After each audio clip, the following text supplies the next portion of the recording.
Pavasara trakums ir jau tā kā aiz muguras. Gan pavasara pirmie ziedi ir izbaudīti, gan pirmie dārza darbi ir, arī pirmās salnas ir jau izbaudītas. Un ir tāds īsts mirklis, kur piesaist pirms atkal metamies tādos vasaras izaicinājumos. Un tad šobrīd uz Čapgrabu esmu aicinājusi savu kolēģi, labu draugu, ja tā drīkst teikt, Andri Kleinu. Sveiks, Andri! Sveiki visi un sveiki, Ilze!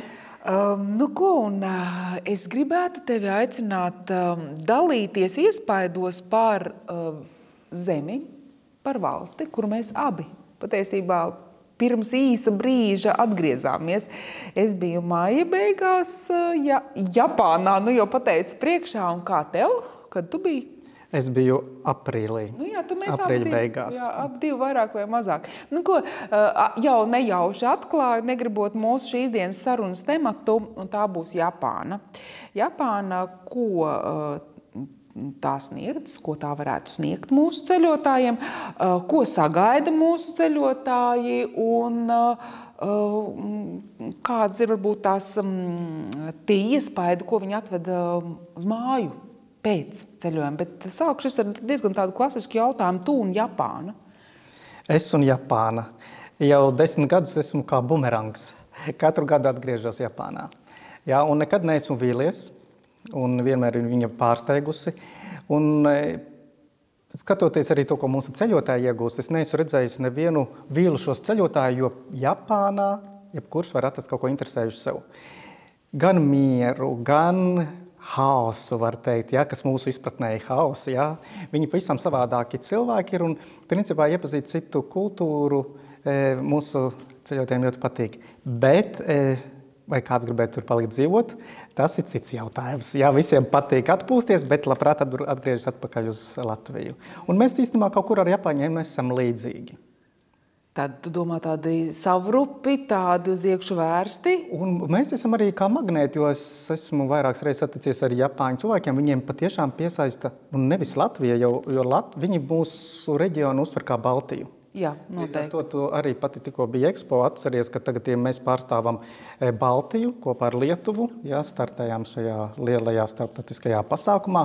Un viņi pat ģeogrāfijā, viņi zina mūs kā Baltiju. Tieši tā. Lūk tā. Un mēs esam kā viens vesels kā reģions. Jā, tieši tā. Ja mums būtu tagad jāraksturo Japānu no ģeogrāfiskā viedokļa tiem, kuri vēl domā tā, kur tas atrodas, vai tur ir silts vai ir augsts, kad tur ir jābrauc, tīri no ģeogrāfiskā viedokļa. Tātad Āzija, uzlecošā saules zeme. Es jau tā uzreiz saku ar to, ar ko man asociējās šī zeme. Kā mēs vēl varētu raksturot? Tā ir salu valsts, ar to jārēķinās. Es esmu cilvēks, kuram patīk salas.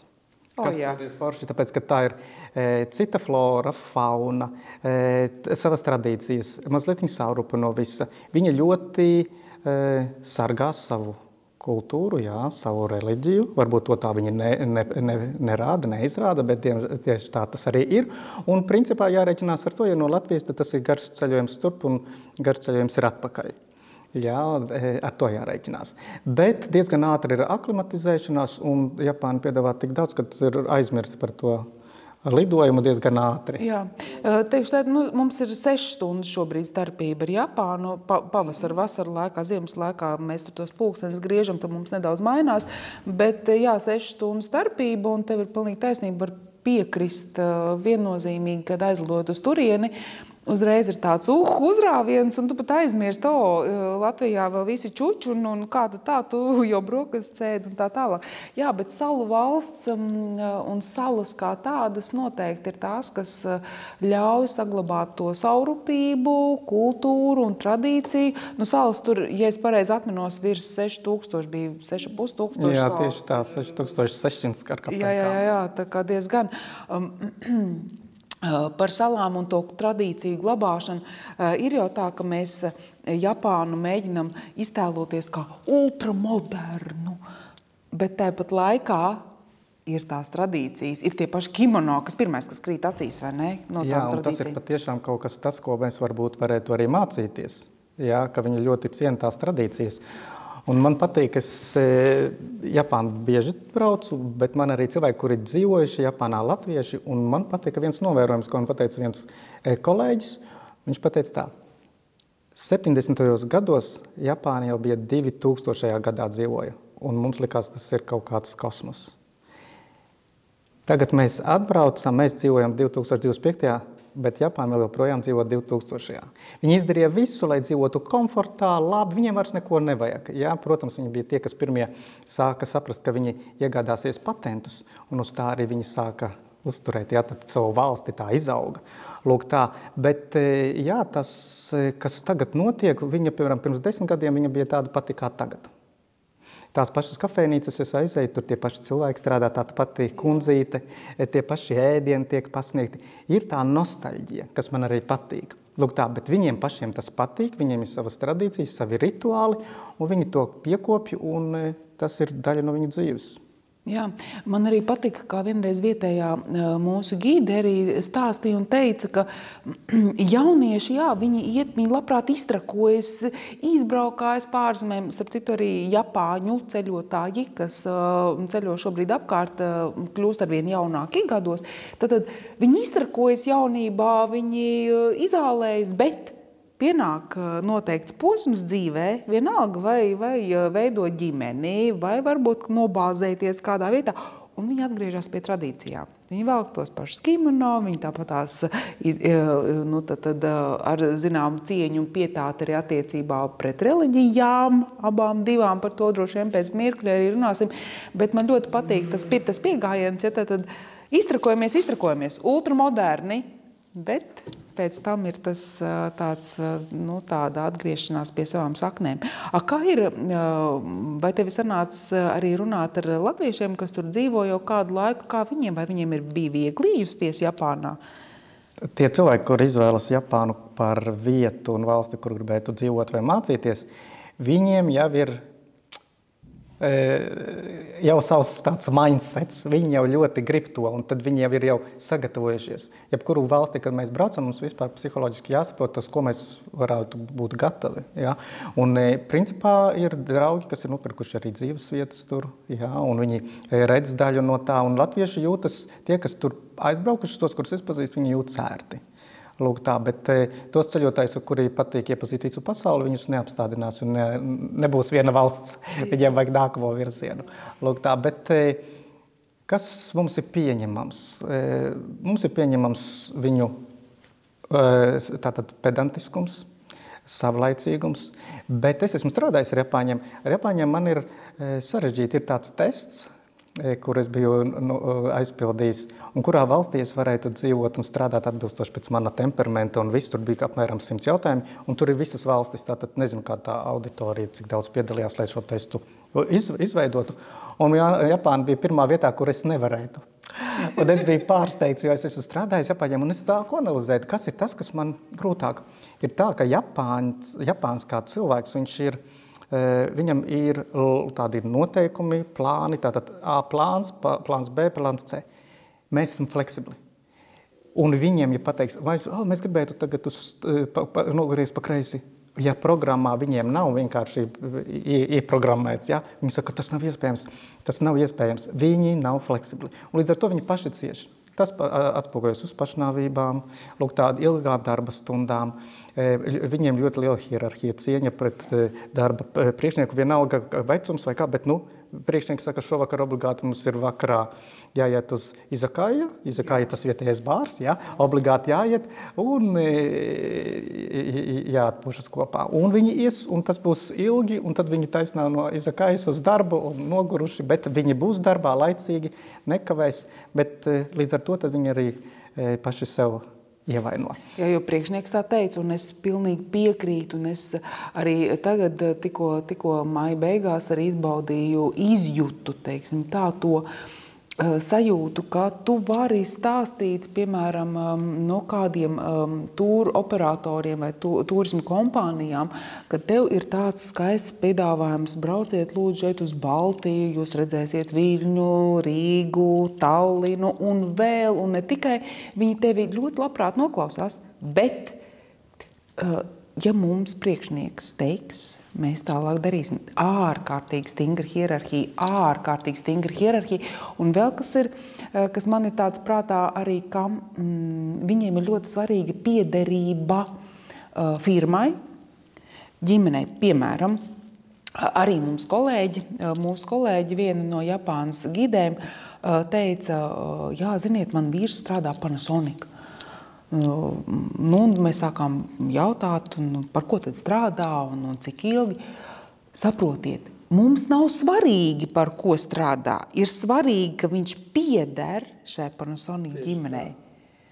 Un tas ir, man liekas, no tās visas vēsturiskās puses, kas nāk, kā viņi ar joguniem, kā viņi tad klaniem piederēja. Jā, un tas ir joprojām saglabājies tikai modernā versijā. Jā. Un tāpēc arī viņiem, ņemot vērā to darba maratonu, kur viņi sevi iegūda, tāpēc viņi ciena savas tradīcijas, tas ir balans. Kāpēc viņiem patīk viss tā hanami ziedēšana, tad sakuras laiks, kad viņi apstādina mācības, ja zied sakura, tad viņi iet un viņiem vajadzīgs tas balans. Tāpat arī visas tejas ceremonijas, tas viss ir balansā. Tā jau būtu viņiem grūti, līdz ar to visi tad viņiem pieņem, viņi atrod momentu, kā sevi var pēc tā trakā darba sevi nomierināt. Restartēt. Jā, restartēt, ļoti smuki pateici, jā. Tev ir sanācis trāpīt tieši sakura ziedēšanas laikā Japānā? Jā, principā katru gadu brauc tieši, lai trāpītu, un es esmu, vienmēr veiksmīgi atceros, pirmo reizi atbrauc, tu redzi vienu koku. Pēc 2 stundām tu redzi jau aleju ar sakurām, tad tu redzi parku, un tad tu redzi, ja šī parku ar 40,000 koku, kas ir visa nogāze tajās skaisti gaiši rozajās krāsās, ļoti skaisti, ļoti patīk, un arī Japāņiem patīk, un tik interesanti, ka viņi atraduši vienu ziedu koku, kas viņu kultūrā ir tik ļoti iesakņojies. Un principā es Japānu, un tāpat kā man šķiet lielākā daļa, asociējas sakuru. Man šķiet cilvēki, kad braukt arī vasarā, viņi gribēs atrast sakuru. Lūk, tā kā tās var teikt, kad es katru gadu braucu medīt sakuras, jo nekad nevar zināt. Mēs zinām, kā tagad pasaulē viss mainās, globālā sasilšana, vai tur par augstu, vai par karstu. Lūk, tad tāpat kā citi meklē sēnes, es meklēju sakuras. Jā, un tu pareizi saki, trāpīt uz to īsto brīdi. Te jāsaka, mūsu kolēģis Jānis Kreitsbergs, viņš ir īsts meistars, lai trāpītu, un tad skatās tās laika ziņas, būs vai nebūs. Es atceros, ka mēs vienu gadu, tu brauc man pa priekšu ar vienu grupu, un es ar nedēļu atstarpi. Man bija tādas pusziedējušas sakuras, jā, un tu izbaudīji to. Tā, kad nekad nevar tā uzminēt. Atceros, brauca mums arī citi kolēģi. Mums jau ļoti daudz uz Japānu brauc viens pēc otra tie braucieni. Un dienu starpība ir tā, kad es atbraucu un es saku kolēģiem, es rakstu, rīt jūs varat pat nebraukt, bija jau pēdējie. Jā, tās lapniņas knapi turējās, un tas atkarīgs arī no laika. Uzpūš vējš vai lietus, un viņas tik strausas, ka tik ļoti ātri tas iespaido. Un tāpēc man patīk, kad pasniedzēji augstskolās un universitātēs, viņi skatās, ja zied, viņi saka, tās mācības šodien pārtraucam, ejam baudīt sakuru, hanami. Lūk, tā, un tad izklāja piknikus, esmu piedalījies arī ar Japāņiem, un tas ir skaisti. Mūzika, sarunas. Jā, man pirmais tāds piknika piedzīvojums bija arī kopā ar mūsu ceļotāju grupu Tokijā. It kā liekas, Dievs, kur pilsētā tie 38 miljoni, ja? Pilsētā, kur tev kādas sakuras gribas, tā kā mēs teiktu, uz Siguldu, ja tad braukt ārā kaut uz kādu dabas parku tuvāko, bet tur Ueno parkā, tas parks vienkārši pārvērtās līdz nepazīšanai. Sanāca tā, ka mēs ielidojām ļoti, ļoti vēlu, un jau bija tumsa, bet bija tas parks izgaismots. Es zinu, ka mēs aizgājām ar kājām, lai vienkārši apskatītos, jā, ir fantastiski, un visdažādākie toņi, jo tur jau tās gaismas ir. Jā. Un nācām pa dienu, nākamajā dienā jau tur, kur bija izklāti tie pikniki. Tas bija pilnīgi cits parks, un tas, kā tu saki, viņi vienkārši bauda to brīdi sarunai ar, vienalga, vai tā ģimene, vai tas izskatījās diezgan daudz darba kolēģi. Bija, uzvalkos kungi. Jā, viņiem pat oficiāli atļauts izbaudīt kopā, un kāpēc ne? Viņi iet ar saviem termosiem, ar saviem, protams, Japāņu virtuvēļu, visu suši, visu, ko viņi tur var izlikt, tā kā tas ir ļoti patīkami. Nu jā, tā kā tas sakuras laiks, tas ir kaut kas, bet ja man jāsaka ir, vai tevi sanācis būt arī rudenī? Ar rudenī man sanāks. Dosies rudenī jā, tad šogad. Es domāju, kad rudens tad sanāks, un tad apskatīsimies, kāds ir rudens, bet, es domāju, nevilšos. Jo te ir tā, es tad varbūt nedaudz ieskicēšu, ja, bet tu pats teici, ar laika apstākļiem mūsdienās ir tā, kā ir.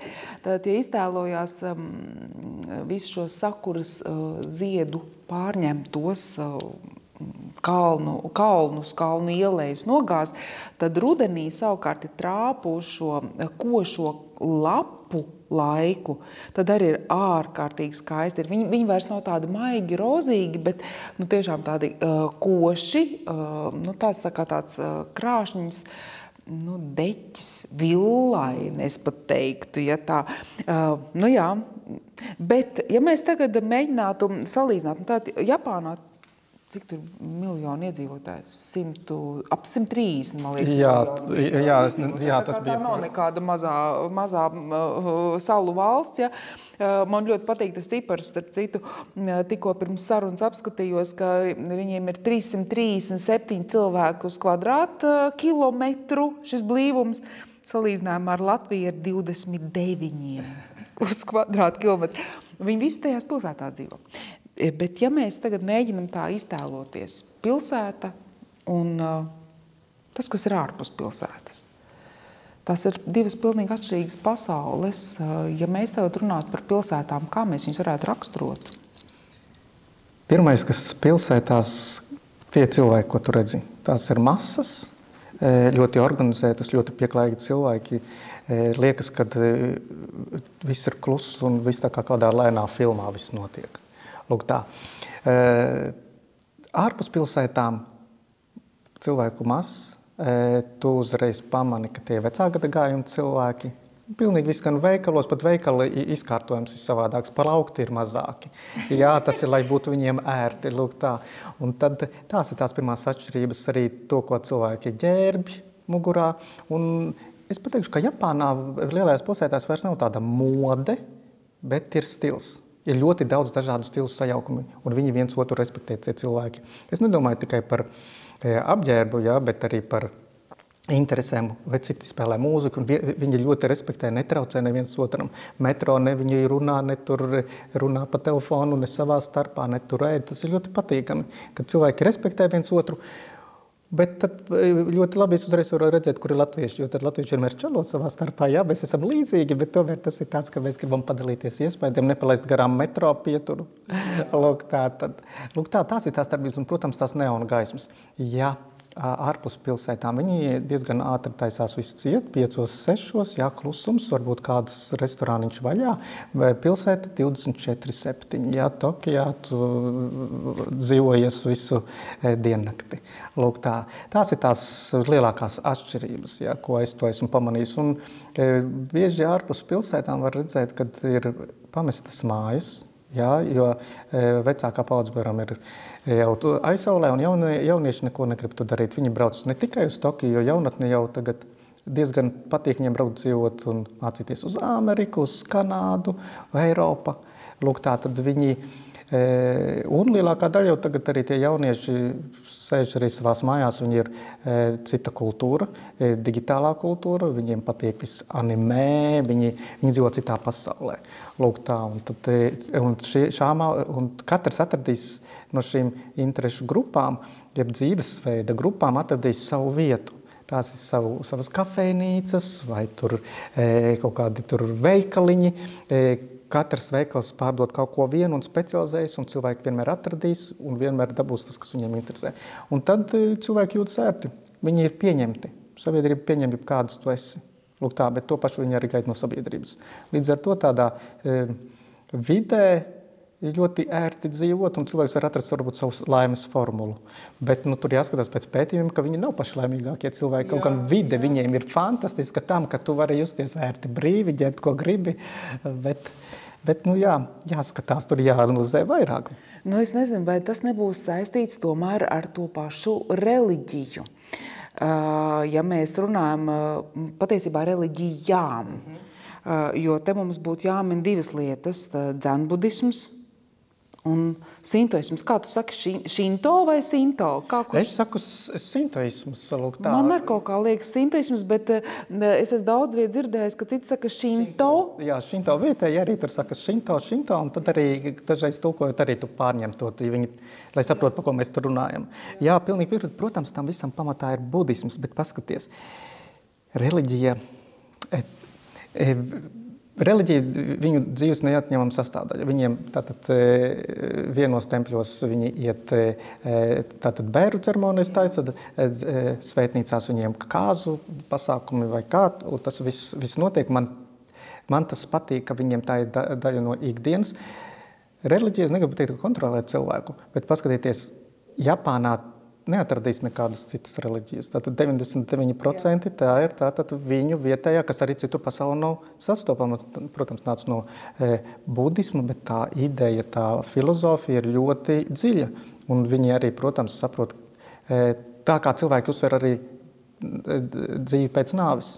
Viņi nebaidās no nāves, viņi zina, ka viņi pārdzims kamī, tajās dvēselītēs, un tā dvēselīte var būt jebkas, var būt akmens, var būt koks, var būt zieds, un viņi ar to ir apmierināti. Lūk, tā kā ļoti liela ietekme, principā viņi visi, tad to var just pilnīgi, visur, kad iet visos tempļos ļoti daudz cilvēku, un tie nav turisti, kas vairāk lielākā daļa tie paši vietējie, viņi pērk visus tos talismanus, viņi tic visādām lietām, un viņi arī pielūdzu, bet viņi nav viegliprātīgi, jo es zinu, ka, piemēram, cilvēki nopērk, ziedojot naudu, jo tam templim nopērk kādu talismani, kas palīdzēs viņam ar eksāmeniem. Un viņš kaut ko arī apsola. Viņam pēc gada jāatnāk, jāizdara tas solījums, un tad un tas ir, ar tām lietām nedrīkst būt viegliprātīgam, bet tā aura tur ir ļoti patīkama. Jā, piekrītu pilnīgi un absolūti, un man ļoti patīk arī, kā tu nodalīji šīs dzīves sfēras, tas dzenbudisms, viņš tāds ir uz iekšu vērsts, uz tādu pašdisciplīnu, savukārt šī sinto, viņa ir tāda iedvesmojoša, atbrīvojoša. Es pat nezinu, kā pareizi nodefinēt, un ir pārsteidzoši tas, kā viņas abas divas kopā. Viņas abas divas kopā pastāv. Un šī meditācija un klusēšana, teiksim tā. Jā, tas ir vispār ļoti liela daļa. Un arī visas tās tējas ceremonijas, tur ir laiks klusumam. Un laiks telpai, viņi nepieliek pilnīgi visu telpu, viņiem ir tukšumam ir nozīme, klusumam ir nozīme. Jā, un līdz ar to viņiem mazi varbūt tie dzīvoklīši, bet viņiem ir, liekas, tur tukšs, tur nekā nav. Bet viņiem tas ir svarīgi, nav jāpiepilda, un viņi strādā ar fantāziju, laiks meditācijai. Tas ir tas, ko mēs varam mācīties, nevis pārpildīt savu telpu ar priekšmetiem, kas varbūt nav nepieciešami. Un viņi atrod skaistumu mazās lietās. Viņiem, es atceros, es biju ciemos un skatos, viņiem ir maza glezniņa. Un tad viņi stāsta, katru dienu man nesanāk ceļot, bet es apskatos to gleznu, un ar to gleznu es izceļoju visu pasauli. Jā, tieši tā. Un es vēl pāris lietas par reliģiju gribējuši, bet, piemēram, par to pašu tukšumu paturpinot, piemēram, arī, kad māca un stāsta ikebana un ikebanas šo te būtību, tas nav tā, ka es paņemu kaut kādu vāzi vai burku, iepičkāju skaistus ziedus, labi izkārtoju skaistus ziedus, bet te ir svarīgs klusums, te ir tas, kā tu sajūti to trauku, ko tu viņā liec iekšā un atstāja vietu tukšumam. Tas ir patiesībā šī ziedu kārtošana, tā ir ārkārtīgi tāda, es teiktu, dziļa meditācija. Un tev neviens tur blakus nestāv, klausies, tu tur to puķi, tur lietas tā, tu tur sakārto, izkārto tā. Nē. Jā, viņi ar ļoti lielu pietāti pie tā kādam pasākumam, vai tās ir kāzas, vai tas ir kaut kāds ikdienišķs pasākums. Un tā vienkāršā it kā kompozīcija, kas nemaz nav tik vienkārša, ir ar tik lielu simbolismu un nozīmi, ka cilvēki novērtē to. Tāpat arī viņi abrīno katru trauku. Katra trauka tās gleznos. Tāpat arī pārējot uz dzēju. Dzēja jau arī viņiem haiku, tas arī viss ir meditācija. Tu pareizi teici par to trauku, ja tējas ceremonijā jau arī ir, vai neteiksim, kā tev iedod šo tējas tasīti bļodiņu, ja ar skatu skaistāko pret tevi, ja, kā tu esi. Jā, no tā cieņa un pieklājība ir jūtama, kaut vai pat tādā ikdienas, mūsdienu vidē, kā biznesa vide, pat veids, kādā tu pasniedz vizītkarti, ja? Tieši tā. Un vizītkartes vēl joprojām ir modē, viņiem tas ir nevis modē, bet tas ir obligāti. Visi grib iedot to vizītkarti un ar abām rokām, un tik visu cieņu jāuztaisa vizītkartes būs. Jā, tas ir viennozīmīgi, kā viņi dod, un viņiem tas ir ārkārtīgi svarīgi. Un tas nav tā, ka tu paķer vizītkartā, kaut kur tur ieliec ātri kabatā vai noslēp, vai pasarg Dievs vēl kaut ko atzīmē uz viņas. Ja? Tas ir tāds, man liekas, milzīgs aizvainojums. Man vēl par meditāciju un dzenbudismu, kas man ienāca prātā, akmens dārzs. Jā. Ir sanācis? Jā, protams, akmens dārzs, un arī tam ir...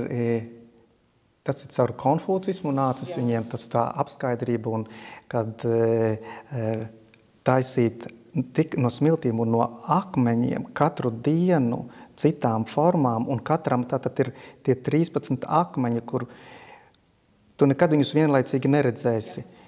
Tā ir māksla, principā tā ir zinātne. Jā, tad es katru reizi, un saka, tur ir 13 akmeņi, dažādos izmēros, katrs simbolizē gan dažādas planētas, domas, un to taisīt. Tā atkal ir meditācija, un tas ir viss, kas ceļojumā, kad mēs ceļojam, mēs redzam tās vietas, objektus, un mēs arī kļūstam mierīgāki. Mēs nesteidzamies. Kā viņi parkus, kā man visi parki patīk, viņu filozofija ir tāda. Ja, piemēram, mums Rīgā izveidots parks, uztaisa celiņus. Viņi izdomā, šeit būs parks. Jā, Japāņi saka, sākumā ielaidīsim cilvēkus, lai viņi staigā un uztaisa takas, un tās takas pārvērtīsim par ceļu. Nevis tā kā mums centrālais parks, tātad, un skatāmies mazas taciņas, saīsina ceļu. Tātad cilvēks izveido kopā ar dabu, un daba izveidot palīdz viņam savu parku, un mēs neiejaucamies, mēs pieņemam to, kā tas ir. Un līdz ar to tas akmeņu dārzs ir daļa no tiem parkiem. Lūk, tā tad man ļoti patīk, un es arī tur atrodu savu mieru. Jā, man uzreiz saku, arī esmu diezgan liels akmens dārzu fans. Pareizi teicu, 13, viņiem ir tas nepāra skaitlis, un man patīk arī šī doma, arī, ko tu minēji jau, ka vismaz vienam akmenim nav jābūt redzamam. Tātad būtībā arī tas tā kā dzīvē. Pilnība ir nepilnībā. Jā, tu zini, ka arī pilnība varbūt to neredz, bet viss ir, kā saka, ja tu kaut kam netici, tas nenozīmē, ka neeksistē. Jā. Ja tu kaut ko nevari ieraudzīt, saskatīt, tieši tā, kā tu teici, tas nenozīmē, ka tas neeksistē. Un vēl kas šajās gan tempļos, gan dārzos, neviens neuzbāžas, kaut gan tās ir reliģiskas vietas, neviens neuzbāžas ar savu dzīves uzskatu pareizību. Ej, ja tu gribi pasēdi, piesēdi, nepatīk, lūdzu, tu vari doties tālāk savos ceļos, neceļos. Tas arī ir tas, kas fascinē ļoti, ļoti. Tad Japāna ir tik interesanta, ka tur ir tik daudz ko stāstīt. Tā kultūra ir bagāta ar tādām lietām, ko tu neatradīsi nekur citur. Un tas varbūt ir pateicoties to, ka viņi atrodas uz salas. Origami. O jā. Jā, mēs jau piestaramies pie ikebanas. Visa tā kultūra ar geišām, jā, visiem tērpiem, visi šitie cīkstoņi. Sumo. Jā, sumo cīkstoņi. Principā ir tik daudz, kas ir tik raksturīgs Japānai, jo piemēram, mēs braucam ar ceļotājiem vai ar draugiem uz Japānu, visiem Japāna asociēts ar sakuru un geišām. Tu sanāc ir geišas redzēt? Jā, īstās. Un viss. Kyoto. Jā, Kyoto tieši tā. Un patiešām ir forši, ka šīs tradīcija vēl ir. Un mēs jau kā zinātāji mākam atpazīst īstās, jā, bet kad ir kāds ceļotājs, tad citi domā, ka tik daudz geišas, jā, ka bet tās visas ir meitenes, kas ir saģērbušās vai sievietes, kuras vienkārši svins hanami, jā, un tas ir ļoti skaisti. Līdz ar to tās pilsētas iegūst pilnīgi tādu citu tādu noskaņu. Man tāda ceļu, ka mēs esam atpakaļ kādos gadsimtu, 2 gadsimtus atpakaļ, vai tu atrodies kādā filmā. Un arī interesanti, ka tās ielas ir tīras, bet visur pavada tāda patīkama smarža. Vai nu tie pavasarī tie ziedi, vasarā vai ko vairāk kaut kāds ēdiens, jā, un viss tik uzrunājoši. Lūk, tā tad. Bet, teiksim, pilsētas, tu minēji tagad to senatnīgo atmosfēru, kā ir ar pilsētām? Mēs, teiksim, Eiropā esam pieraduši, ir vecpilsēta. Vai Japānas pilsētas, nestoties uz to ultramoderno tādu noskaņu, piedāvā arī apskatīt kādas vecās pilsētas daļas? Jā, principā viņi ļoti labi integrē tās jaunās ēkas, tās modernās tie debeskrāpi, jā, un tāpat tā Osaka, jā, vai Kobe, kas ir modernas pilsētas, piebūvētas klāts, uzbērtas, bet tu pat nesaproti, kurā momentā tur pārvēršas tā modernā, ar veco savijās, un tu esi visu laiku. Tu vari atrast vienā sekundē pilnīgi visu. Protams, tā infrastruktūra viņiem tik ļoti labi uztaisīta, ka tu nesaproti, kurā momentā tur nokļūsti. Un es pat neteikšu, ka tur ir kaut kādi vecpilsētu centri, bet katrā centrā ir kaut kas, jo tie tempļi piedod to veclaicīgumu, ceļojumu laikā. Lūk, tā tad mums nav tā kā Eiropā, tas ir vecpilsēta, jā, vai tur kaut kas tuvāk pie upes. Bet šeit ir par reģioniem, lielajās pilsētās, piemēram, Tokijā, jā. Bet tādi ir, protams, tādi vēsturiskie centri, kur lielākie tempļi, tad tas var teikt, var centrs varbūt. Jā, teiksim tā, ap templi. Man arī citreiz ceļotāji jautā, kur tad ir Tokijā centrs? Un tad sāc domāt, par kādu centru mēs runājam. Tātad te ir 30, 35 miljoni, nebūsim sīkumā, miljonus turp vai šurp. Japānim tas nav nekas, jā, tieši tā. Un tad iedomājas, ja 30, ņemsim tos 30 miljonus iedzīvotājus Tokijā. Un tu nevari pateikt, ka te lūk ir centrs šajā punktā. Te ir, kā tu minēji, šie rajoni, ja, un ap šiem rajoniem ir tas vēsturiskais. Vienīgais, kas man nāk prātā, ir Kyoto. Kyoto tas Gion Corner un tas senatnīgais tāds kvartāls. Kvartāls, jā. Tas man kaut kā uzreiz tā asociēs, bet pārējais, jā, pārējais tā kā savijās. Senais templis ar mūsdienīgo. Kā ir ar, teiksim, izbraucot ārā no pilsētām un šī daba un parki, kas ir ārpus lielajām pilsētām? Hakonas parks, Hakonas reģions, kalni, mēs jau runājam sakuru ziedēšanas, Yoshino parks. Kā ir ap Fudzi šis parks? Kādas tur ir tās japāniskās noskaņas? Japāņi paši ļoti lieli ceļotāji. Jā. Un līdz ar to viņiem ir kaut kādas vajadzības, kas ir jāapmierina, tad pats ēdiens vai tur kaut kādi skaisti tie parki, un viņi visi ir ļoti smuki kopti. Un tur ir nesteidzīgi viss, arī Hakonē, tas ir burvīgi, ka tu vari redzēt, tas ir modernisms ar kaut ko, ar dabu apvijas kopā un viens otram netraucē un izceļ viens otru, un katrs atrod no ceļotājiem un turistiem un vietējiem to, kas viņam interesē. Viņi neslēp viens otru, bet viņi papildina. Lūk tā, man ļoti patīk parki, un principā, ka mums arī programmās ir tie parki, cilvēki labprāt pavadītu ilgāku laiku.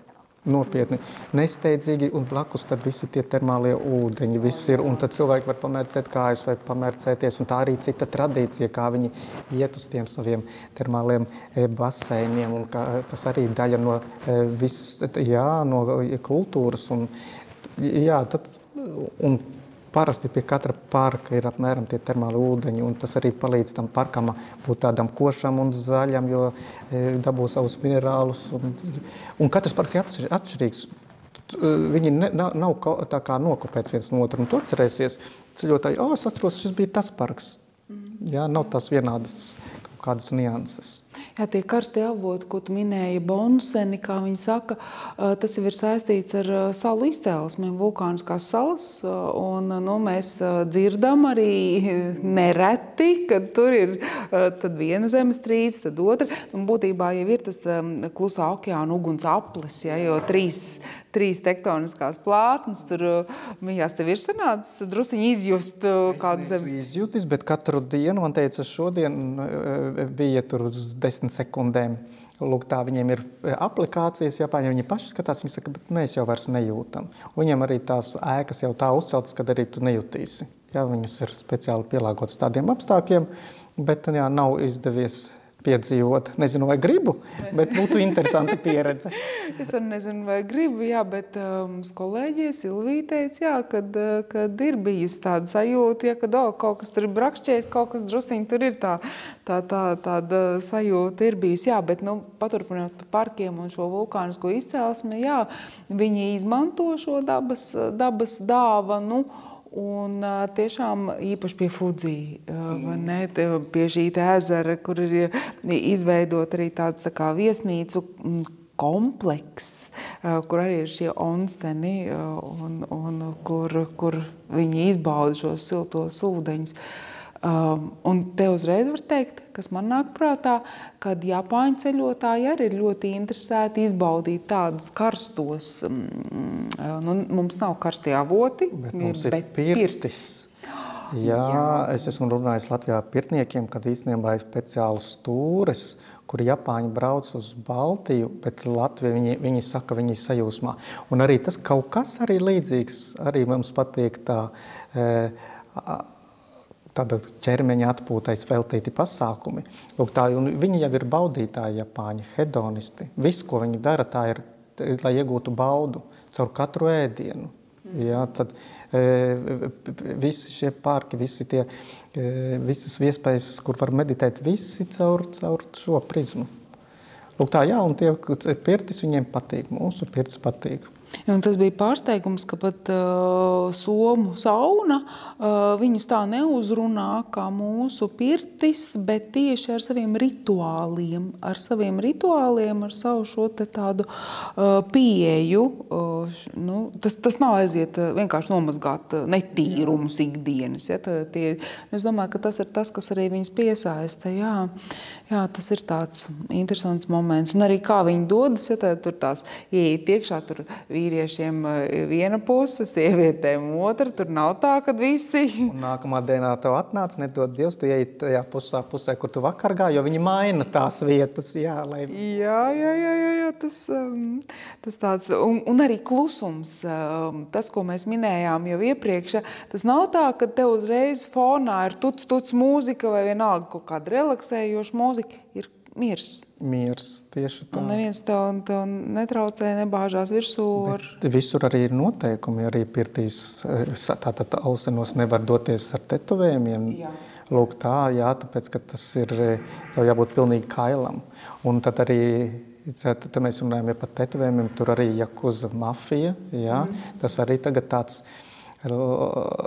tāds politiski, var teikt, orgāns, kas kontrolē kaut kādas iestādes, bet turistus neaiztiek, viņi savā starpā, cik es saprotu, tur savas lietas mafija rīko. Bet arī interesanti, kad arī tur tādā vidē, bet viņi ciena viens otru, viņiem savi noteikumi, kā kam jābūt, un arī tetovējumi visu parāda. Jā, taisnība, jā, par tetovējumiem arī ir, ne tikai, es domāju, šajos karstos avotos un tā, bet arī daudz viet citur viņiem nav pieņemts, piemēram, arī kaut kādās pieņemšanās vai pasākumos, ja, nav pieņemts, ka tu aizēji kaut kādā, vienalga. Atvērtāk, atvērtāk leklā, īsām piedurknēm, jā. Jā. Ja tev ir tetovējums, tādā gadījumā tu viņu noteiktās dzīves situācijās, tas nevienam nav jāredz. Tetovējums nav izrādīšanās, tetovējums ir vienkārši vizītkarte. Jā. Rādīt statusu un piederību. Jā, taisnība. Fudzi. Visi runā Japānu un Fudzi. Ko tu saki par Fudzi? Es teikšu to, ka jā, visi runā par Fudzi un visi grib viņu redzēt. Patiešām es esmu arī viens no varbūt tiem retējiem, kad arī redzējis visu viņā krāšņumā. Man šķiet, ka viņš ir viens no visfotogēniskākajiem kalniem. Tā jau ir. Viņš ir pilnīgi, no kuras puses fotografē, ja tur ir labs laiks, viņš ir fotogēnisks. Un tas arī varbūt mums tāds tā kā stereotips par Japānu, kad mums jāredz ir Tokija, Sakura, Fudzi, Geiša. Tas ir tāds top 4-nieks, un ja tu atbrauc un tur mākonis ir, tad tu viss dzīve nav izdevusies. Bet principā vienmēr mēs esam redzējuši, kad mēs braucam, un tad cilvēki ir sajūsmā. Un tad es tagad neatminos, bet arī bija, es nezinu, kaut kādu laiku atpakaļ bija, vai bija fotoalbums, vai kaut kāda brošūra izdota. Fudzi 38 rakursos. Es domāju, Jēzus Marija, kāda rakursa? Tā kā tu saka, viņš ir pareizs konus, tā kā tas viņš ir stratovulkāns pēc būtības, ja? Tad, kāda 38 rakursi? Nē. Jā, man patīk, kad arī vēl joprojām viņš jau ir aktīvs vulkāns. It kā pēdējais izvirdumus viņam bija, man šķiet, ja nemaldos, 18. gadsimta sākums, kaut kas tāds apmēram. Un tur jau tie karstie, gan tie sēravoti, tu viņu jūti. Viņš jau ir gaisā jūtams. Un arī tas karstais ūdens, tur patās tādās nelielās vanniņās ir, atceries, ka tur vāra. Lieldienās brauc olas vāra tur, un viņas ir pilnīgi melnas, bet ļoti garšīgas, vēl tā piegarša tāda no tiem sēravotiem sāli nevajag. Tad arī interesanta pieredze. Viņi izmanto dabu visam. Lūk, tas arī man patīk. Un es arī tagad runāju ar Japāņiem. Viņi pateica, ka jau šogad viņi ir sasnieguši jebkādus rekordus ceļotāju plūsmā. Un jau pagājušā gadu bija jau pēc Covida vēl viņi teica ļoti liela interese. Un ņemot vērā, ka tagad jēnas kurs ir daudz izdevīgāks priekš mums, Japāna nav ultramega dārga. Uz vietas tu vari nogaršot Kobes steiku, labākos suši, jebko tu vari atļauties. Un tad skatīsimies, kas notiks tālāk, jo šogad arī tu tikko bija Expo, un tu redzi, ka tas ir viens arī no lielākiem tādiem pasākumiem, kas arī pievērš ļoti lielu uzmanību, un saka, ka ir daudz vairāk cilvēku nekā, kad bija Olimpiskās spēles Tokijā. Tā varētu būt. Lūk, tā kā Japānu jābrauc, kamēr vēl ir viss durvis vaļā, lidmašīna vēl vairāk lidos turienes. Jā, tu pareizi minēji Expo, teiksim, tās Olimpiskās spēles, tas ir tāds notikums, viens pasākums, kas notiek dažu nedēļu garumā, teiksim tā. Expo savukārt ir ārkārtīgi liels pasākumu kopums, kurš norit pusgadu. Pusgadu norit un gatavošanās līdz ar to, cik daudz cilvēku brauc no visas pasaules.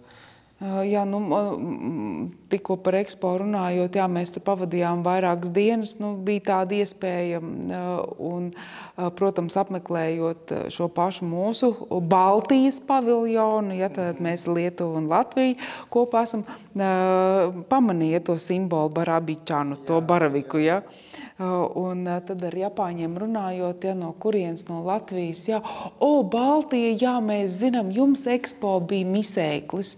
Es domāju, kāds misēklis? Mūsu Barabičanu ņēma un nozaga. Vienkārši viņš bija smuks tas simboliņš uzlikt, bet redzēja. Kā Japāņi atbalstīja, pēc tam nāca un dāvināja viņus, paviljonā vairs nebija vietas. Bet arī tas arī parāda, kā Japāņi jūtas vainīgi par varbūt kāda cilvēka, varbūt vietējā. Grūti pateikt, bet tas arī tāds interesants tāds moments. Un tas man vēl atgādina lielie pasākumi. Varbūt, kāpēc nebija uz Tokijas Olimpiskām spēlēm ļoti daudz viesu, tas notika Covida laikā.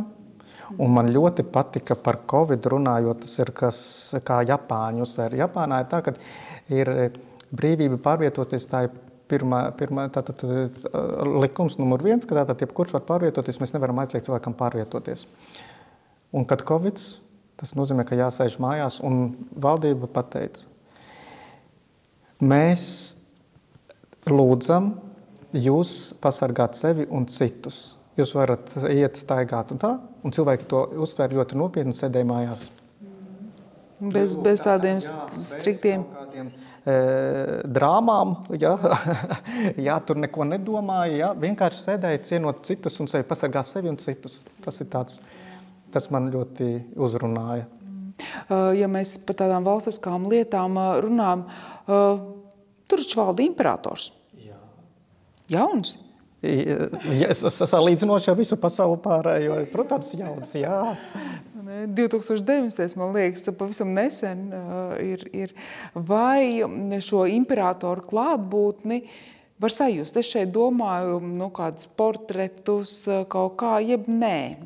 Nav viņiem tāds kults, kā piemēram Arābu valstīs, jā, kad viņiem tie šeihi ir jābūt visai ģimenei tur vispār bankās, pilnīgi visās vietās. Jā. Šeit tas nav vizuāli redzams, bet ir jūtams, jā, jo viņi ciena viņus un, piemēram, arī, bet nav tā cieņa neizrādās ar kaut kādu bilžu kultu. Lūk, tāpat kartītes nav, viņi atstāja viņu arī privāto dzīvi, jo viņi neizliek viņus tā kā, nezinu, kā briti, jā, uz pastkartēm, tas nav viņiem bizness. Viņiem tas ir pēc tam cits, tātad tas status ir mazliet savādāks. Jā, taisnība. Es arī nemanīju, kad uz krūzītēm vai kādiem šķīvīšiem, ja būtu imperatoru ģimene un tā tālāk, ja tā kā, tā ne. Tu nedaudz jau aizsāki sarunas tēmu par ēdieniem. Tad gan steiks, Kobes slavenais, suši un tā, bet pirms mēs ķeramies pie konkrētiem ēdieniem, es vēl pakavēšos atmiņā par Fudzi, tām olām, ko vāra. Es nezinu, vai tev arī stāstīja vai nē, bet mums bija viena vietējā gidi, kas arī bija tādi gana mājiņticīgi. Un ko viņi darīja? Viņi stāstīja visādas ticējumus, protams, pats par sevi. Un viņi teica tā, ziniet, ja jūs apēdīsiet vienu olu, kas ir vārīta Fudzi karstajos avotos, jūs mūžs pagarināsies par 7 gadiem. Ja jūs apēdīsiet 2 olas, tad mūžs pagarināsies par 14 gadiem. Bet ja jūs apēdīsiet 3 olas, jums vienkārši būs caurēji. Un tas bija tik sirsnīgi. Es domāju, godīgi. Pēdējais, es par pārējām pirmām lietām nezinu. Bet... Labi, bet par ēdieniem.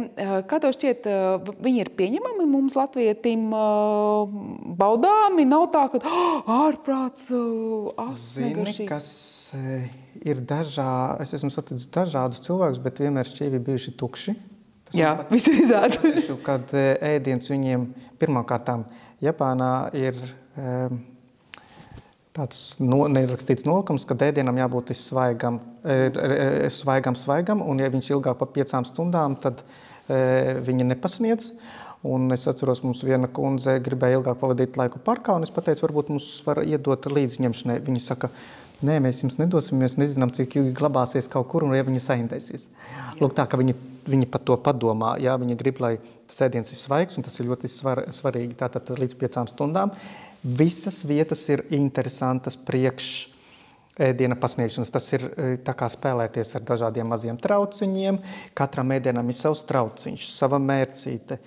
Un Japāņi tie, kas jau izdomājuši to umami garšu, jā, tātad, kad ir sāļš, salds, rūgts, skāps, un tā 5. kas ir kaut kas tāds, ko tu vari atrast Japānā. Un tas ir, protams, no tām jūras zālēm, speciāliem pulverīšiem, kas tiek pielikti klāt ēdienam, lai sajustu to neatkārtājumu kaut kādu garšu, kas apvieno visas 4 garšas kopā. Un tie ēdieni ir, un bieži vien mēs nākam, un tev tāds ēdiens ir svaigs, un tev viņš jāpagatavo pašam. Viss jāuzcep pašam. Tur gāļa, jāieliek tur tajos karstajos ūdeņos, un tu taisi tādu, kā tev garšo. Līdz ar to vilšanās nevar būt. Tu vienkārši gatavo sev tā, kā tev garšo. Nav tā, kā mums atnāk karbonāde, salāti, viss viena porcija, te tu pats strādā. Protams, liela tāda sastāvdaļa no tiem ēdieniem, protams, ir rīsi. bez rīsiem nekas nevar būt, jā. Un, ja sākumā es atceros, ka latviešiem mēs neesam tā pieraduši pie rīsiem tik ļoti, jā, un tad tev atnes bļodiņu, tā bļodiņu uz 4 mēs nevaram vairāk izēst. Beigās mums jau tie rīsi tā aizgāja, kad jau katrs var apēst pa bļodiņu, vēl paprasta vēl.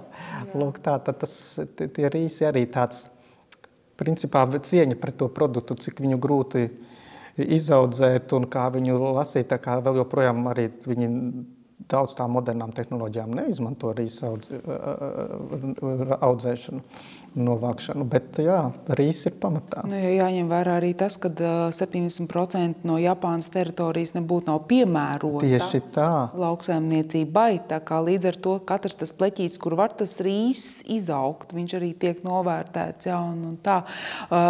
Man arī ļoti patīk, kā tu stāstīji par to, kā viņi veido šīs garšas. Mūsu ceļotājs nereti, apsēžoties pie šī galda, kur pašam ir jāsāk gatavot, nedaudz satraucas par to, ka vai es pareizi darīšu. Tur jau nav tāds pareizi vai nepareizi, un tas arī man ārkārtīgi patīk, jo būtībā tu esi tas, kas noteiks, kā ir pareizi. Ja? Jā, mēs varam pastīties, kā tur dara tur kaimiņi, tur pie galda, ja, vai vēl kaut kā, ja? Bet nav tāds pareizi un nepareizi, ja? Jo katram mums ir tā sava. Jā. Tā sava, kā tu teici, 5. garša, un no tā mēdienu gatavošanām man ļoti patika, ka arī mums vien kolēģi teica, nu, šodien mēs ēdīsim šabu. Kas tas tāds ir šabu? Un tad es... un tad viņi teica, nu kā, Ilze? Tad ir priekšā tāda buljona veidīgs trauks, un tad tu ņem to plāno gaļas strēlīt, liec iekšā, un tad no tā karstuma viņš tā šabu, un tad ir šabu, ja? Un tas tik sirsnīgi viņai sanāca, man ļoti patika patiesībā, jā, un pēc tam jau mums pašiem mēs iegājām tādā azartā, kā tu saki, no sākuma, nu, labi rīsi un vēl tur, bet pēc tam jau tu ieeji tādā azartā, tu pats pārtopi par to pavāru. Jā, tieši tā, un viņiem tas estētiskums ļoti svarīgs, viņi ciena ēdienu, jā, un katra lieta savā trauciņā, un tas viss tiek papildināts ar sakē, jā, kas arī no rīsiem, jā, un saka, tas ir rīsu šņabis vai rīsu vīns? Nē, sakē ir sakē.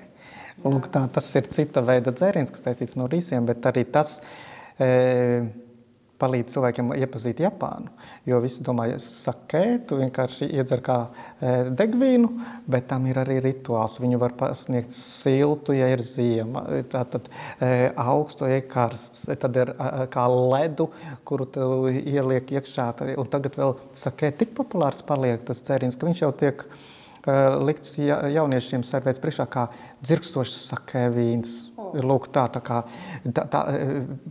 tā sakē kultūra paliek modernāka. Stiprs viņš ir. Nav sakē, viņš ir līdz 14 grādiem. Lūk tā, bet ja tu gribi mazāk grādus, tad viņu paprasi siltu, būs līdz 12 grādiem. Lūk tā. Un tāpat arī tie ēdieni un dzērieni, ko tu provē un garšo Japānā, atbraucot ar tiem pašiem mājās, viņi garšo savādāk. Lūk, tāpēc jābauda tie dzērieni un ēdieni tur uz vietas un jālutina sevi un pats iekals mutē, jā. Lūk, tad viss. Bet, zini, kā ir parasti, ja par ēdieniem runā un Japānu, pirmais, kas nāk prātā, ir sushi. Bet nav jau tā, ka sushi ir uz katru. Sushi pat nav pats populārākais, jā. Principā, jā, tad tieši tā, tas arī tāds stereotips, jā. Tad visi atbrauc, un Japāņi paši suši ļoti daudz arī neēd, jā, viņam vairāk ēd, viņam patīk visi tie gaļas ēdieni, jā, tad gaļa principā gandrīz vienam ir zivis, viņiem ir, jā, un viss svaigs, viņiem visas iespējas apkārt, kādi ūdeņi ir, visi garšīgie mošķi dzīvo tur. Lūk, tā tad. Tu minēji Kobes steiku, kas tur tāds īpašs ir? Kobes steiks, tātad tur ir speciāli tāds lielopi, jā, govis, kas aug tajā apkārtnē, un tur ir pirmkārtām gan kalni, gan ūdens, gan zāle, kas aug, un viņi ir, tā gaļa ir marmoru veida, viņi dzīvo mierā tās govis, viņas nekādā stresā nedzīvo, tāpat meditē, var teikt, laikam, jā, kā saka, ka viņus tažreiz pat bija tādas leģendas, lai dabūtu ļoti labu kvalitatīvu steiku, viņi pat masē sakē viņām un dod sakē dzert, bet tā tikai leģendas, lūk tā, bet pat tiešām es esmu ēdis, viņš ir Viņš kūst mutē, patiešām, kā viņi pagatavo. Viņi ciena to gaļas gabalu, viņi tev uz karstas milzīgas pānas uztaisa šovus, sataisa, un tev ar to pietiek. Tas viss ir skaisti, un tu ēd arī acīm. Un mums patīk latviešiem varbūt skaisti tur, lai tas izskatās, un Japāņi to māk mums pasniegt. Tā kā Kobes steiks ir arī viens tā ir delikates, es uzskatu, ka to varētu. Un ir arī dažādas vietas, kā viņi pasniedz, un to gaļa tiek pasniegt, kā tu teici, karstās tādos ūdens traukos, tu pats mērcē, tad tu pats cep kādā savā, tur ir katrai gaļai savs ķermeņa daļai ir savs nosaukums, un tās delikates, katrs atrod savu. Tad ir asortī. Principā kolosāli. Tas ir jāizbauda. Tur nevar nepatikt. Garšo vai negaršo, tas ir viens, bet tā kā to viņi pasniedz, kā tas viss tiek servēts, un tā bieži vien arī angliski cilvēki tur nerunā. Un tas arī viens izaicinājums. Un līdz ar to es esmu bijis vietās, kur tu atnāc vienkārši parādi ar pirkstu. Jā. Tagad vēl var telefonos jau tulkotāji ir, bet tad vienkārši un tev atnes, un tu nezini, ko tu ēdi, bet tas bija kaut kas kolosāls. Garšīgs, jā. Labi. Ko tu saki par zaļo tēju, Japāņu zaļo tēju? Tātad. Cita tā, mēs runājam par Ķīnu, tā ir Japāņu zaļo. Ko tu saki par Tas ir principā, lai cilvēki saprot, ka tās nav lapiņas, bet tas ir pulveris no lapām. Lūk tā, un viņš ir speciāli jāpagatavo, lai dabūtu to tēju ar tām putām. Protams, ir ļoti daudz pozitīvas lietas tajā, bet es pateikšu, ka viņi šo tēju izmanto pilnīgi visur. Tā ir arī Japānas vizītkarte. Šokolāde ar mača tēju, tad ir saldējums ar mača tēju un zeltu. Tad ir mača tēja kokteļi, tur piens, visur viņi liek. Jā, tā kā tas ir tas, ar ko viņi lepojas. Viņi paši to ēd. Tas ir patiešām specifiski. Varbūt ne visiem patīk, kuri viņš ir tā mača tēja pievienota. Jā, jo jāsaprot, ka tas nav tikai dzēriens, tā ir arī filozofija. Un tas ir kaut kas savādāk. Jā? Tā kā nezinu, mums baznīcās svētais ūdens un dievmaizīte, jā, tad varbūt es kaut kā tādu veidu salīdzinājumu mēģināju atrast. Vienkārši tas ir arī ar kādu nozīmi. Lūk tā, bet es pats atkarīgs no produkta. Saldējums ar mača tējas garšu man ļoti garšo. Ļoti garšo. Visi saldumi, ko viņi izmantot, moči, tas ir tas, ka no rīsu miltiem taisīts tā kā milti, kuros ir iekšā parasti tās ir sarkanās pupiņas, bet tagad viņi liek visu, un dažreiz ir arī mača garšu. Un tas arī specifiski varbūt, jā. Man tas ir tā kā ēst mīklu, bet ir dažādi izstrādājumi. Šokolādes arī garšīgas. Brauciet, pagaršojiet un atrodiet savu garšu. Jā, jo, zin kā par to mača latte, mača latte, kā man tas iet pie sirds. Bet, zin kā ir, vai nav no tās zaļās tējas, varbūt, ka tās ir tikai manas iedomas, bet man neskāpēc liekas, ka viņi ir tas tā kā kafijas aizvietotājs. Ja, teiksim, tiem, kam negaršo kafija, viņi ir diezgan tāda uzmundrinoša. Ir, bet es varētu arī būt. Es viņu ikdienā pats nelietoju, kaut gan esmu atvedis vai ģimenei, kuriem garšo un kuri lieto un taisa visus tos rituālus, visām tām otiņām un draugi. Tas ir produkts, ko visvairāk man lūdz atvest kā suvenīru, kā dāvanu. Un tas ir dārgākais, es pateikšu. Tas nemaz nav tik lēti, un tur uz vietas nav tā, kad... Un runājot arī par cenām un par tēju un par ēdienu cenām, kas man patīk Japānā, tur ir viss ļoti godīgs. Cenas jūs redzēsiet 12,34 jēnas, 33,98 un vienkārši viņi novērtē, cik tas reāli maksā, dzeram naudas tur nav pieņemts, ka tu atstāji, jā, bet principā es redzu, tas ir ļoti godīgi pret sabiedrību. Nav tā kā nopaļo. Jā, uz augšu, jā, protams, jā, protams. Mums ir 3,33, lodam 5 eiro. Zini, kā tev ir sajūta, ilgu laiku pastāvēja uzskats, ka Tokija ir viena no dārgākām pilsētām pasaulē? Es pateikšu tā. Man ir draudzene, kas ir no Japānas. Jā, viņa ir ļoti, ļoti turīgas ģimenes, tāda zināma ģimene Japānā. Viņi nopirkuši dzīvokli, nelielu dzīvokli sev pa 3 miljoniem Tokijas centrā. Dzīvokļi tur ir dārgi, bet dzīvošana nav dārga. Ēdiens izklaides, viņas ir adekvātās cenās. Lūk, tā, jebkādas atrakcijas, jā, tas ir pieejams, tas ir sabiedrībai, tas nav tā kā tur pelnīt.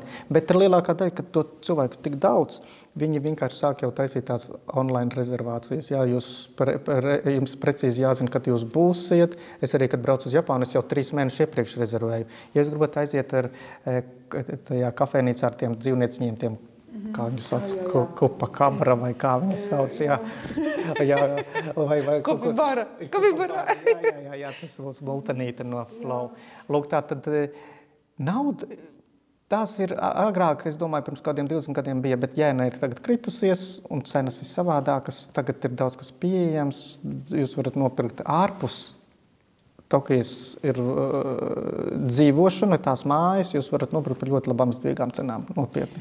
Es varu teikt tā, ka, ja mēs nerunājam par tādiem gruntīgiem, tādiem kapitāliem ieguldījumiem, bet, teiksim, no ceļotāja prāti, jā, kā tad ir dārgi vai lēti, es neteikšu, kad ir dārgi, jo... Es pateikšu tā, ka mums ceļotāji vienmēr nopērk vēl papildus koferus un brauc ar pilnām somām, un tas nav tikai runa par suvenīriem, bet par drēbēm. Uniqlo mūsēja sapērk, un tur patiešām labām cenām, nezinu, 12 gabals 100 eiro. Un jūs dabūjat nodokļus atpakaļ, jebkurā vietā viņiem taks free ir katrā veikalā, tikai pase jāņem līdzi. Un viņi uzticas jums, jūs vienkārši pats aizaiet, noliekat visu grozu, tur pats pārskaitās, visu tur pat nav jāņem katrs apģērba gabals, tur jāskenē. Viņi atvieglo tās lietas. Man patīk tas, ka tās jaunās tehnoloģijas, viņas nevis tevi padara pa tādu... Jā, bet ļoti labi integrē, palīdz tieši tā. Jo citreiz ir tā, ka mēs tā, kad drusiņi sakautrējamies, saminstinamies, jo tev bail izlikties par tādu, nūģi, ja teiksim, atpalikušu, ja. Te tieši otrādi. Tās tehnoloģijas ir tās, kas varbūt pat iedrošina. Paskaties, ir, tu vari tā, un tev sanāk, un tas nav mazliet sarežģīts. Par to līdz apmeklējums tur vienmēr ir citi domā, tas ir izaicinājums, jāapmāca visus kā, tā kā bazu zīdaiņus, bet principā tas ir arī... Tas ir interesants. Tas ir apmeklējiet, lūdzu, Japāņu toaletes. Jā, tas arī fakts, jā, un daudz arī saka, jā, kas no Japānas palika atmiņā, tu minēji visu šo 4 mīnu. Jā, tad ir 5. Uz 5. var minēt arī labierīcības, jā. Es domāju tā, ka šis bija tāds patiesībā ievads, jo mēs jau tā reāli nemaz negājām ne vēsturē cauri, nedz tādām atsevišķām lietām, pilsētām, konkrētiem parkiem un tā tālāk, bet es domāju, ka klausītājiem ir skaidrs, ka tur ir vērts braukt pašiem paskatīt un papētīt, vai ne? Jā, droši. Es rekomendēju sākumā braukt ar mums un pēc tam vēl palikt pāris dienas vēl ilgāk vai vēl kaut ko, jo tās iespējas Japānā ir ļoti daudz, tā kā droši. Jā. Te pirms brīža arī mēs te abi divi šķirstījām padomu laikā izdoto grāmatu Ne vējš, ne karoks, kur bija diezgan daudz tādas dzenbudisma atziņas, ārkārtīgi trāpīgas, un to vienu, kas man ir prātā tā kā palikusi, ka tā patiesība jau nav jāmeklē grāmatās. Patiesība ir jāmeklē, patiesība ir jāizdzīvo. Viņa ir jāizdzīvo tieši tajā vietā un laikā, nevis jāmēģina filozofēt un apcerēt, tā kā mēs to abi divi tagad. Jā, mēs izskatām. Ko, Andris, saku, es tev paldies liels. Es ceru, ka mūsu klausītājiem bija tikpat interesanti, cik mums abi. Jā, es ļoti ceru, jā. Tā kā. Un tad jau tiekamies Japānā vai kur citur. Jā, paldies visiem klausītājiem. Brauciet uz Japānu un ticiet, jūs nenožēlosiet. Tā būs ļoti liela, interesanta pieredze. Es atceros, man viens ceļotājs, viens varbūt no vecākiem, kas ceļoja ar Impro, viņam bija 92 gadi. Viņš ceļoja viens ar 4 telefoniem. Ja? Viņš pateica, ka, es saku, kur nākamais ceļojums? Viņš saka, šis ir viņas sapņu ceļojums, un pēc tā viņš vairs negribēs ceļot. Lūk, tā brauciet, un es ceru, ka tas nebūs jūsu pēdējais ceļojums, bet varbūt viens pirmais, kas jums atvērs varbūt Āziju kā tādu. Jā, tieši tā. Kā līdzi dosies ceļš.